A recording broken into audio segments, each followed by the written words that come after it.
Hello प्यारे बच्चे लोग, कैसे हो। मेरा नाम राजेश कुमार गुप्ता है और तुम जुड़े हुए अपने सबसे फेवरेट एंड क्यूट वाला चैनल पीसीएम नंदूराज के साथ। तो आज हम लोग रॉल्स थ्योरम चैप्टर को आज हम लोग लास्ट करने वाले हैं।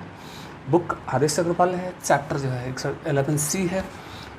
तो प्रीवियस वीडियो में हमने आपको बताया कि रॉल्स थ्योरम सेटिस्फाइज होने के लिए 3 कंडीशन है। रॉल्स थ्योरम सेटिस्फाई हो या एप्लीकेबल हो, उसके लिए 3 कंडीशन होता है। फर्स्ट है कि फंक्शन हमारा जिस इंटरवल में डिफाइन है उस क्लोज इंटरवल में हमारा फंक्शन को जो है कंटिन्यूअस होना चाहिए। दूसरा कंडीशन ये था कि फिर उस ओपन इंटरवल में जो है डिफरेंशिएबल होना चाहिए। और थर्ड कंडीशन ये था कि एफ ए बराबर एफ बी होना चाहिए। अगर ऐसा होता है तो इसका मतलब कि रॉल्स थ्योरम जो है आपका सेटिस्फाई होगा या फिर एप्लीकेबल होगा। तो ये बिल्कुल क्वेश्चन नंबर 22 से आगे जो है ये ऑब्जेक्टिव टाइप का क्वेश्चन है, जिसमें हमसे ये पूछ रहा है कि बताइए कि यहाँ पर किस फंक्शन में जो है आपका रॉल्स थ्योरम सेटिस्फाई कर रहा है, एप्लीकेबल है अथवा नहीं है। बस सिर्फ आपको यही बताना है कि यहाँ पर हमारा फंक्शन सेटिस्फाई रॉल्स थ्योरम को सेटिस्फाई करता है नहीं, मतलब एप्लीकेबल है कि नहीं। चलिए अगर हम आपको दिखाएं यहाँ पर तो ज़रा केयर करो। क्वेश्चन नंबर 22 है, एक फंक्शन दिया गया है और ये फंक्शन जहाँ x का वैल्यू 1, 2, 3 है। मीन्स हम इसी चीज़ को चाहते तो ऐसे भी लिख सकते थे, इंटरवल का सहारा लेते तो 1, 3 क्लोज इंटरवल, मतलब x का वैल्यू 1 भी है 3 भी है या इसके बीच का वैल्यू है। तो हम ये बताना है कि फंक्शन जो है क्या रॉल्स थ्योरम को सेटिस्फाई करता है, क्या यहाँ पर रॉल्स थ्योरम एप्लीकेबल होना चाहिए। तुम देखो अगर इसे मल्टीप्लाई कर दोगे, बहुत स्पष्ट है पॉलिनोमियल फंक्शन है, तो इसका मतलब ये तो कंटिन्यूअस होगा, साथ में डिफरेंशिएबल भी होगा। क्लियर। x का वैल्यू 1 से 3 इस इंटरवल में कुछ भी रखो तुमको कोई ना कोई रियल वैल्यू ही मिल रहा है। इसका मतलब है कि फंक्शन कंटिन्यूअस है। अगर तुम इसको डिफरेंशिएट भी करते हो तो भी यहाँ पर फंक्शन 1 से 3 के बीच f' एग्जिस्ट ही करेगा। तो यहाँ पर हमें ये देखना है, तब देखते हैं कि f1 क्या होगा। फर्स्ट कंडीशन तो सही है, कंटिन्यूअस है। सेकंड कंडीशन डिफरेंशिएबल भी है। Third condition f is equal to f b, तो a के रूप में 1 है, b के रूप में 3 है। तो यहाँ से f1 कितना आता है अगर उसको हम देखना चाहें, चलो x के जगह पर 1, 1 माइनस 1 0, 0 मल्टीप्लाइड कुछ भी 0। ओके। अब f3 की बात करें, देख लो f3 3 माइनस 1 2, 3 3 2 जा 6, 6 माइनस 3 3। इसका मतलब है कि f a not equal to f b, f a not equal to f b. बहुत स्पष्ट है कि Rolle's theorem is not applicable. तो यहाँ पर लिखना होगा कि रॉल्स थ्योरम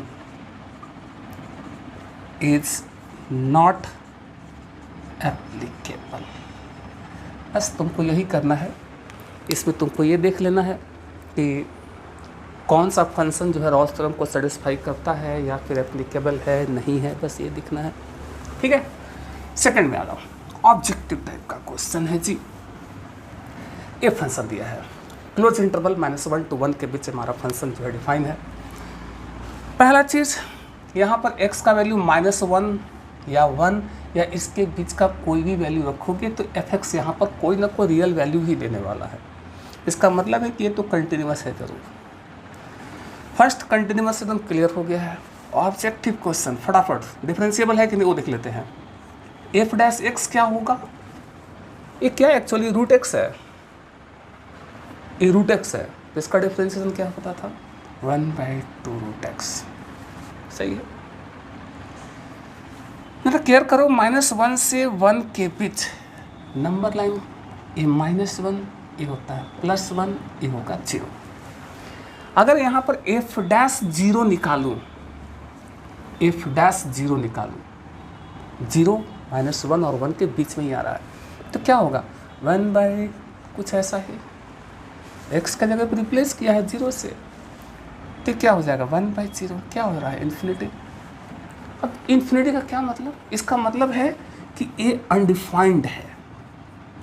अनडिफाइंड कहने का मतलब है हमें नहीं पता एफ डैश जीरो, मतलब इस फंक्शन का differentiation at x is equal to zero हम कह रहे हैं अनडिफाइंड है। इसका मतलब है कि f dash x does not exist at x is equal to zero. ये मतलब हुआ, यह सिंपल भाषा में कहें कि f dash zero does not exist, does not exist. अब जब एग्जिस्ट ही नहीं कर रहा है, जबकि कंडीशन क्या है कि इस ओपन इंटरवल में -1 नहीं 1 नहीं, इस ओपन इंटरवल में इसको डिफरेंशिएबल होना चाहिए था रॉल्स थ्योरम सेटिस्फाई होने के लिए, जो कि जीरो इसी का बीच का वैल्यू है। बहुत स्पष्ट है जी कि एक फंक्शन भी जो है ना रॉल्स थ्योरम को सेटिस्फाई नहीं करता है। ठीक है, लिखो does not satisfy the Rolle's theorem, या Rolle's theorem is not applicable. बस तुमको यही चीज़ देखना है किस फंक्शन में यहाँ पर रॉल्स थ्योरम सेटिस्फाई होना है नहीं होना है, बस। उसी प्रकार से क्वेश्चन नंबर 24 की बात करूँ, फंक्शन किस प्रकार से दिया गया है, 2 + x - 1 का power 2/3 on a function define है 0 2 के बीच में। क्लियर, यही फंक्शन है। बहुत बढ़िया। अब बहुत स्पष्ट है कि यहाँ x का वैल्यू 0 भी लूँ या 2 लूँ या इसके बीच का कोई भी वैल्यू यहाँ पर रखूँ, बहुत स्पष्ट है कि f(x) कुछ न कुछ तो प्राप्त तो होगा ही होगा, अनडिफाइंड नहीं होगा, इन्फिनिटी नहीं होगा, या 0/0 नहीं होगा, इन्फिनिटी नहीं होगा। ओके, इसका मतलब है कि कंटिन्यूअस तो है। अब दूसरा कंडीशन पे आते हैं, डिफरेंशिएबिलिटी को देखते हैं। तो निकालते हैं पहले एफ डैश एक्स, 2 का डिफरेंशिएशन 0, कैसे तोड़ोगे, एक्स पे, तो क्या होगा nx n-1 बेस उतरा वहाँ जाएगा x का 1 - 1 कॉन्स्टेंट टाइम 0। तो एफ डैश एक्स कितना हो गया, गेम से बाहर, ये हो गया 2/3, ये हो गया x - 1, एक घटा तो -1/3 आ जाएगा, 1 - 0। या इसको यूँ लिखें क्या, इस पावर को नीचे लाओ, निगेटिव पॉजिटिव बनने वाला है, ये देखो ये प्लस हो गया। अब तुम देख लो, अगर यहाँ x का वैल्यू 1 रखे, केयर करो हम क्या बोल रहे हैं, यदि यहाँ पर x का वैल्यू 1 रखे तो एफ डैश एक्स क्या हो जाएगा, यानी एफ डैश 1 क्या होगा, मतलब derivative of this function at x = 1, तो x के जगह पर 1 रिप्लेस करना है, तो x के जगह पर 1 तो 1 - 1 0, 0 का पावर कुछ भी 0, 0 × 3 0, यानी क्या आ रहा है, इन्फिनिटी। इसका मतलब है कि एफ डैश 1 एग्जिस्ट कर ही नहीं रहा है। ठीक है, यानी 1 तो इसी बीच का वैल्यू है। रॉल्स थ्योरम सेटिस्फाई होने के लिए इस ओपन इंटरवल में फंक्शन को डिफरेंशिएबल होना चाहिए था, जबकि 1 इसी बीच का वैल्यू है, लेकिन 1 पर ये फंक्शन डिफरेंशिएबल हो ही नहीं पा रहा। इसका मतलब है तो रॉल्स थ्योरम यहाँ पर सेटिस्फाई हो ही नहीं पाएगा। तो आपको लिखना होगा कि Rolle's theorem is not satisfied. Okay, बस केवल यही बताना था आपको। इतने सारे ऊपर क्वेश्चन कर लेने के बाद यहाँ प्रेडिक्ट करना बहुत ज़्यादा मुश्किल नहीं होना चाहिए। तो अगर हम क्वेश्चन नंबर 25 कुछ ऐसा ही, f(x) दिया है cos 1/x, ये फंक्शन डिफाइन है आपका ऑन -1 to 1। देखो कभी भी फंक्शन में पॉलिनोमियल क्वोशिएंट फंक्शन में हो, p/q फॉर्मेट में हो, तो डिनोमिनेटर कभी 0 नहीं होना चाहिए। ठीक है, हम क्या बोल रहे हैं, कोई भी फंक्शन यदि p/q फॉर्मेट में है तो p/q फॉर्मेट में है, तो इसको कोई भी फंक्शन p/q फॉर्मेट में है तो इसको एग्जिस्ट करने के लिए, f(x) को एग्जिस्ट करने के लिए q 0 नहीं होना चाहिए। सोचो यहाँ हमारा जो फंक्शन है -1 to 1 के बीच में है और 0 यहीं पर बीच में आ रहा है, तो x 0 नहीं होना चाहिए था, जबकि इसमें काउंट कर लिया है -1 to 1 में। इसका मतलब है कि एक फंक्शन जो है 0 पर कंटिन्यूस होगा ही नहीं। समझो हम क्या बोल रहे हैं, डिनोमिनेटर का भी 0 नहीं होना चाहिए, x यहाँ 0 नहीं होना चाहिए, जबकि इसमें 0 तुम्हारा काउंट है। इसका मतलब है कि जो फंक्शन है ना 0 पर कंटिन्यूस नहीं होगा, यानी यहाँ f(x) is not continuous at x is equal to 0। जबकि यहाँ पर रॉल्स थ्योरम सेटिस्फाई होने के लिए इस क्लोज इंटरवल में कंटिन्यूस होना चाहिए था। हर पॉइंट पर -1 to 1 के बीच हर पॉइंट पर फंक्शन वो कंटिन्यूस होना चाहिए था, जबकि हम देख रहे हैं कि यहाँ पर हर पॉइंट पर कंटिन्यूस है लेकिन 0 पर कंटिन्यूस नहीं है। इसका मतलब है कि रॉल्स थ्योरम यहाँ पर सेटिस्फाई नहीं होना चाहिए। बहुत बढ़िया, ठीक है। उसी प्रकार से क्वेश्चन नंबर 26 में ये बोल रहे हैं ये ग्रेटेस्ट इंटीजर फंक्शन है। ओके, ये बड़ा ब्रैकेट से दिखाने का मतलब ये ग्रेटेस्ट इंटीजर फंक्शन है, ठीक है। क्या यहाँ पर रॉल्स थ्योरम एप्लीकेबल होगा? क्या रॉल्स थ्योरम कंडीशन सेटिस्फाई कर रहे हैं तीनों condition?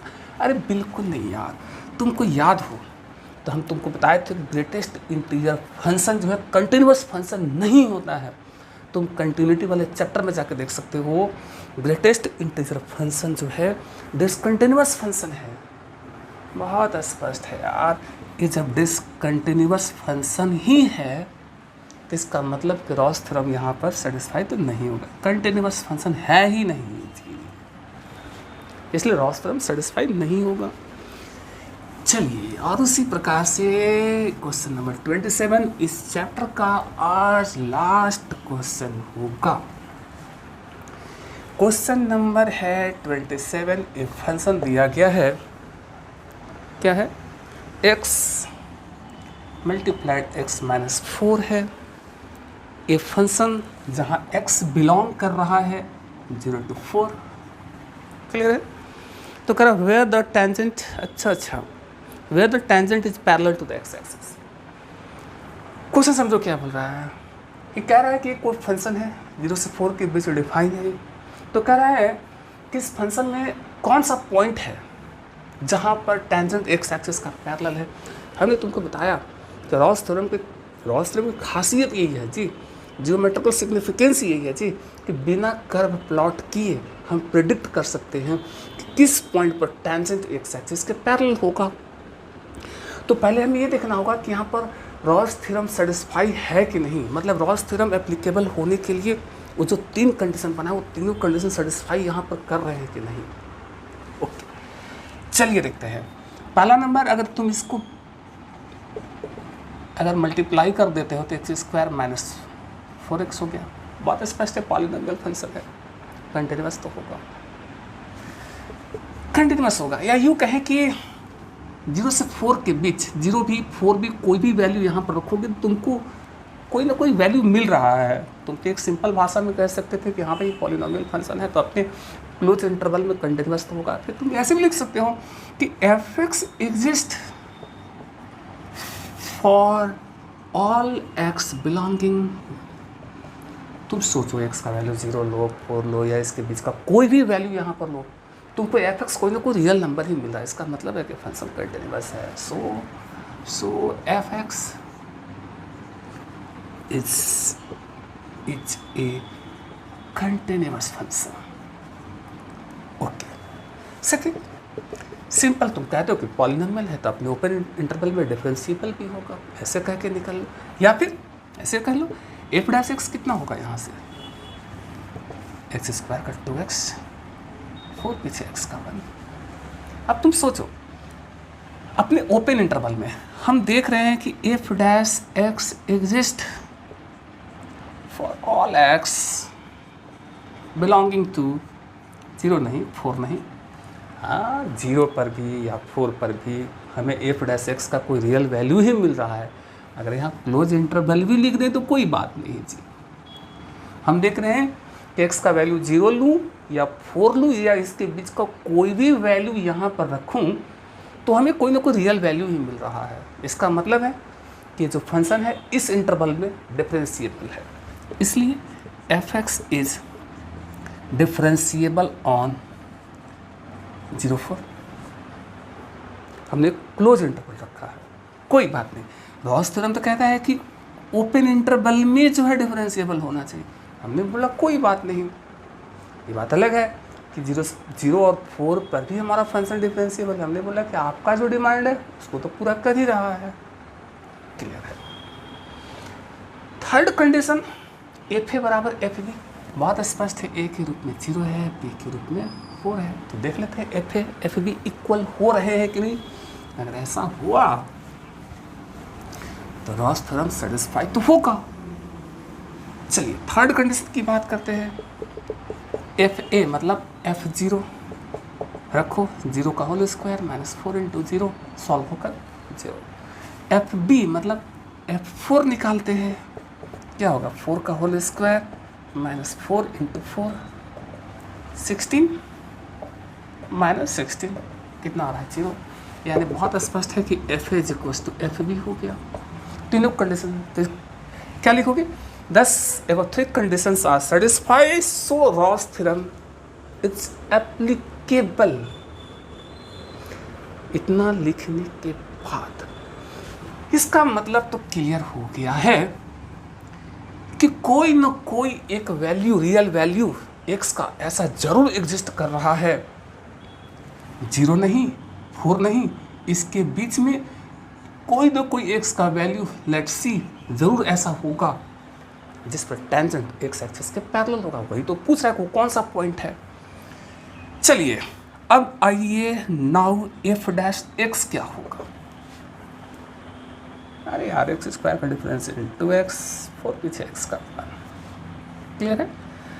Late f dash x is equal to 0।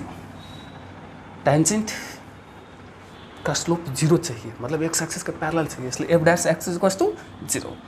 यानी 2x minus 4 is equal to 0। बहुत स्पष्ट है, x बराबर में 2 आ रहा है। यानी x बराबर 2 पर जो टेंजेंट ड्रॉ होगा, हम क्या बोल रहे हैं, x इज इक्वल टू 2 पर जो टेंजेंट ड्रॉ होगा बहुत स्पष्ट है x एक्सिस के पैरेलल रहा होगा।